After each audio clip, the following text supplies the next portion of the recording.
Oh, I didn't know my cat was in here. She must have thought I was crazy. Oh, I'm just really realizing that my marriage is over and it's really bad. Watching my ex thrive, it's a beautiful thing, but it's really triggering for me because I walked away with literally having to start over after 12 years of starting over, of wondering if I'm going to be able to keep a roof over my head with my boys and not being able to just go out and play in our backyard like we used to. And wondering if I'm going to be able to feed them. Tomorrow's Christmas, and I'm just crying because of how hard it's been. I feel like I'm trying to prove to myself I can be strong. It's really painful dealing with the loss of everything. Not having my husband. Guys, buckle up. 3 different women, 3 different situations. One common theme: nobody's talking about something that happened to them. They're talking about decisions they made and the consequences that followed. Tonight, we're looking at the full timeline from the freedom phase to the post-divorce celebrations to the moment reality starts setting in. We'll cover the therapy ambush, the ex moving on, and the point where seeing someone else's happiness suddenly becomes hard to ignore. Brothers, pull up. Let's get into it. Youngest of your friends to be married and then became the youngest of your friends to be divorced. Tomorrow is my divorce day, and it's been a lot, to say the least. This moment I have equally dreaded and looked forward to, and the fact that it is now coming to an end officially tomorrow is mind-blowing. I cannot wait. I'm so impressed and proud of myself that I have been able to get through this divorce alone. To be 25 years old and doing something of this caliber is huge. I am the youngest of my friends to be married, and now I'm the youngest out of my friends to be divorced. I'm going to hold that with a lot of pride. Tomorrow's Christmas, and I'm just crying because of how hard it's been. I feel like I'm trying to prove to myself I can be strong. It's really painful dealing with the loss of everything. Not having my husband. That's what caught my attention. She talks about the divorce like it's an achievement unlocked, but never really explains what made it worth celebrating in the first place. Then not long after, the tone completely changes. The celebration is public, the difficult moments are private. And that's the pattern people keep noticing. The freedom gets announced loudly, but the loneliness usually shows up later, when the cameras are still rolling. Currently at the airport in Auckland, waiting to board a flight to London. With my kid being 18 and my husband having left me, I'm literally just free to do what I want to do whenever I want to do it. I think I'll just drink Bloody Marys all the way to London. We'll see how we go. Okay, so my mum's got no idea that I'm here, so I'm going to sneak up and surprise her.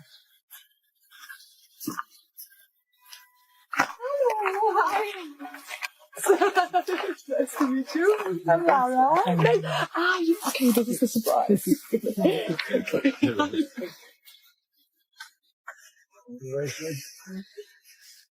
Did you think you might be tunneling through the hills to the turbo? Mensch, sag mal. Also, weißt. Hi, Mom. Hello. Well, it's really real. I am really here.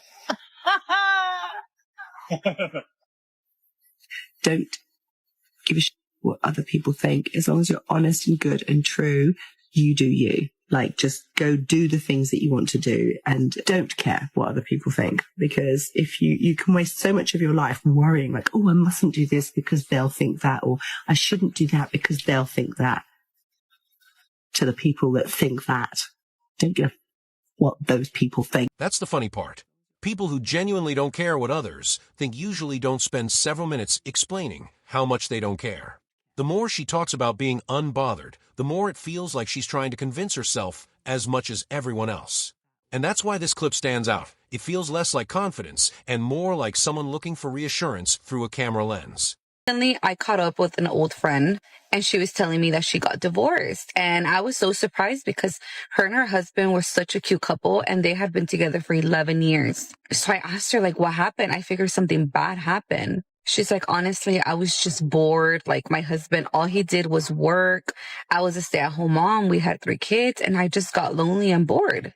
And she says that when she would bring it up, like, he would take her out, but it was just boring to her. Like, she needed some excitement in her life. She just felt like she was just a mom and a wife, and her husband just wasn't doing that for her.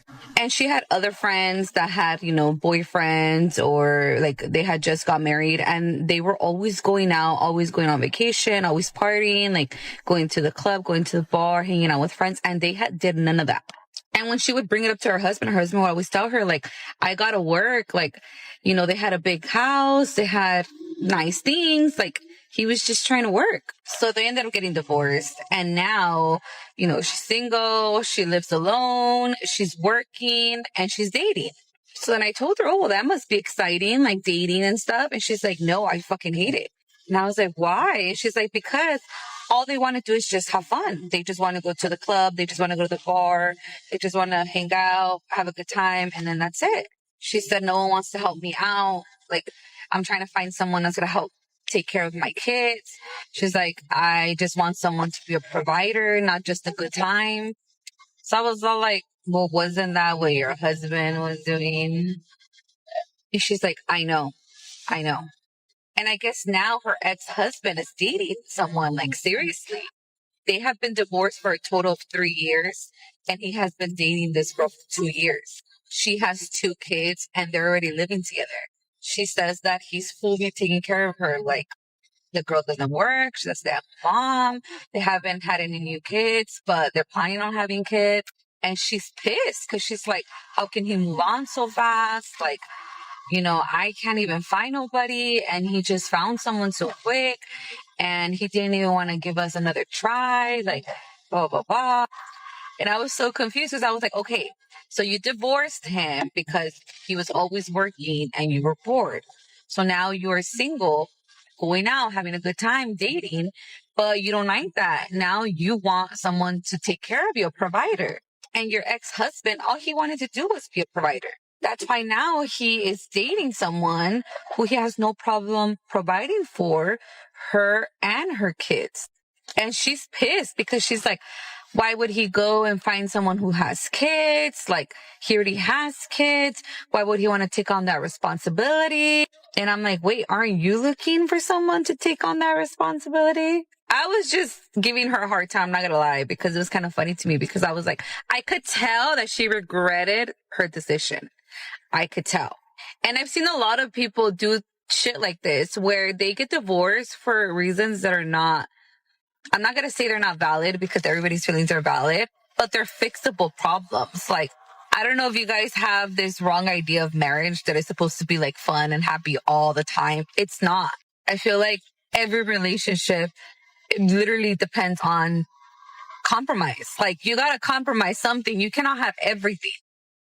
And to be honest with you, like, if she was willing to give up on him that quick, like, maybe she just didn't love him that much, because I cannot even imagine just me being like, oh, I'm bored, I'm going to divorce my husband. You know, like, no, you figure it out, you work it out. But I could tell that she's regretting it because what she thought she wanted is not what she... That's the part nobody expected. She walked into that session expecting a huge emotional reaction, and instead, he looked completely checked out. No arguing, no begging, no dramatic speech. Then he goes home and carries on with his day. That kind of reaction usually doesn't happen overnight.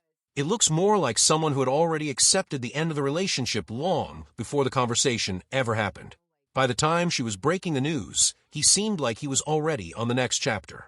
I was going to tell him that I wanted a divorce. I texted my therapist, our marriage counselor, and I was like, I need to tell him that I want a divorce, but I want to do it in a session so that there's like a mediator present. Got us in like ASAP, like 2 days later. And I walked in knowing that I was going to ask for a divorce. We sit down in our session. It's like really tense, really awkward. My ex was sitting there like, so why do we have an emergency session? Therapist was like, Jamie, do you want to start? And I just started crying and I was like, I want a divorce. You know, it's hard for me to like say the words.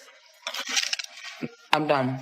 I want a divorce. He sat there quiet. I'm sitting next to him crying. He didn't move. He didn't look at me. He didn't react at all. He just was stone cold. And eventually our therapist was like, would you like to respond? He responded right away. And he's like, fine, let's just go ahead and finalize the details. And that was that. I looked at my therapist and I was just like kind of stunned. I knew that I was ready to leave, but I couldn't believe that that was his reaction. There was no empathy. There was no compassion. There was no like wanting to fight for us. I didn't think that there would be, but you know, you just always hope that like one last try. We went home that night. We didn't speak. He slept on the couch. I woke up and went to work the next day, came home. He was playing PlayStation that night. I sat next to him. We hadn't talked in 24 hours. I said, can we talk about what happened yesterday? And he was just playing, just looking straight ahead. And he was like, what's to talk about? In my mind, I'm thinking, this is our last ditch effort to like steer this ship around, you know? And I was like, so what are we going to do? And he just kept playing. And he was like, I already got an apartment. I already took my name off of the lease. He had done things within that 24 hours. He had opened up the filing folder of his single man life and went ahead and got all the shit. You know, a man, any guy who gets left, whether his wife divorces him or his girlfriend leaves him, should strive for this level of success. Thriving so much that his ex opens up her front camera and tells the world his success literally triggers her. She literally said it triggers her. She's triggered. Watching my ex thrive, it's a beautiful thing, but it's really triggering for me because I walked away with literally having to start over after 12 years of starting over, of wondering if I'm going to be able to keep a roof over my head with my boys and not being able to just go out and play in our backyard like we used to, and wondering if I'm going to be able to feed them. And you know what, man? Any guy who gets left, maybe his wife divorces him or his girlfriend leaves him, every man should strive to achieve this level of success and thrive this much that your former girlfriend or your ex-wife opens up her front camera and tells the world your success literally is triggering her. She literally said it triggers her. She's triggered. The word that stood out was triggering. Think about that for a second. The guy moved on, built a new life, and found happiness. Yet somehow his success became the thing she couldn't stop talking about. That's what makes this so interesting, because when someone is truly over a situation, they usually stop keeping score. Meanwhile, he's focused on his future while she's still reacting to it. Real question for the comments. Did he find a better situation, or did he just refuse to let his past define the rest of his life? Let me know below. I would never, ever advise anybody to go through divorce. You know, life after divorce. As a woman, I would honestly sit here and say, as much as I've made the decision and the choice to divorce my husband then, I also regret it. I don't regret it because I still loved him, but I regret it because I feel like I denied my children the right and the opportunity to have what people call a no, sitting with kids who are in the statistic of divorce. So as much as I've divorced, I would never, ever advise anybody to go through divorce. And there it is. No big speeches, no celebrations, just a moment of honesty. That's what makes this clip hit differently from the others. At some point, the labels, the posts, and the explanations stop mattering. What's left is the reality people have to live with every day. And sometimes the things that felt ordinary in the moment end up being the things that mattered most. If you enjoyed this, please like the video. Thanks for watching.